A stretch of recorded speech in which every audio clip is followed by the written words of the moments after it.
केंद्रीय गृह मंत्री अमित शाह आज नई दिल्ली में लैंड पार्ट मैनेजमेंट सिस्टम यानी LPMS का शुभारंभ करेंगे। ये नई डिजिटल पहल सीमा पर व्यापार और यात्रियों की आवाजाही को अधिक आसान, तेज और सुरक्षित बनाने के उद्देश्य से की जा रही है।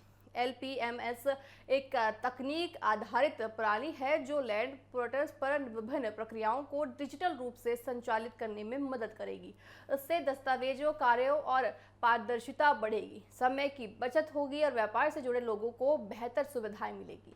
साथ ही यात्रियों की आवाजाही भी अधिक व्यवस्था और सुविधाजनक हो सकेगी। सरकार का मानना है कि ये सिस्टम सीमा प्रबंधन और आधुनिक बनने की दिशा में एक महत्वपूर्ण कदम है।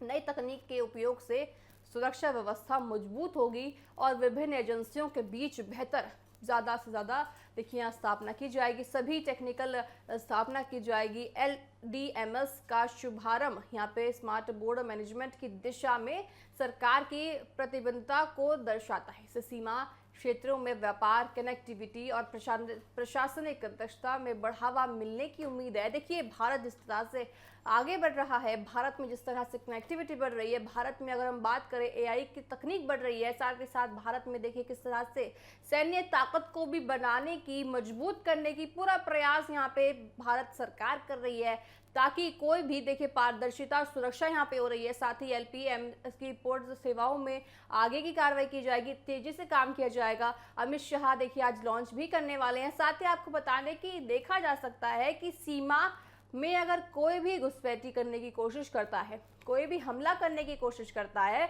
तो पूरी तरह से सरकार उसको नाकाम कर देगी। सरकार की देखिए डिफेंस सिस्टम की बात करें, साथ ही अगर हम आर्मी की बात करें, सभी देखिए यहाँ पे जो हमारे सेना है उनकी बात करें, तो इतनी ज़्यादा मजबूती के साथ भारत खड़ी है, इतनी ज़्यादा मजबूती के साथ भारत है, ये देखा जा सकता है कि भारत में कितनी ज़्यादा आधुनिकता के साथ यहाँ काम होता नजर आ रहा है। साथ ही देखा जाए कि भारत में कितनी ज़्यादा डिफेंस सिस्टम में काम हो रहा है। और अगर देखिए कोई भी पड़ोसी देश और खासकर अगर हम पाकिस्तान की बात करें, कभी मानता है कि हमें चलिए देखिए भारत में कुछ करना चाहिए, कुछ ऐसा करना चाहिए, क्योंकि बहुत दिनों से नहीं किया है उन लोगों ने, तो उनको ज़रा दो बार सोचने की ज़रूरत पड़ जाती है, क्योंकि हमारा भारत का डिफेंस सिस्टम इतना ज़्यादा मजबूत हो चुका है कि कोई भी उसमें घुसने तक की देखिए खैर उनकी होगी नहीं। अगर वो घुसने का प्रयास करेगा तो उनके लिए बहुत ज़्यादा काल मंडरा जाएगा अगर भारत के लिए वो कुछ करता है।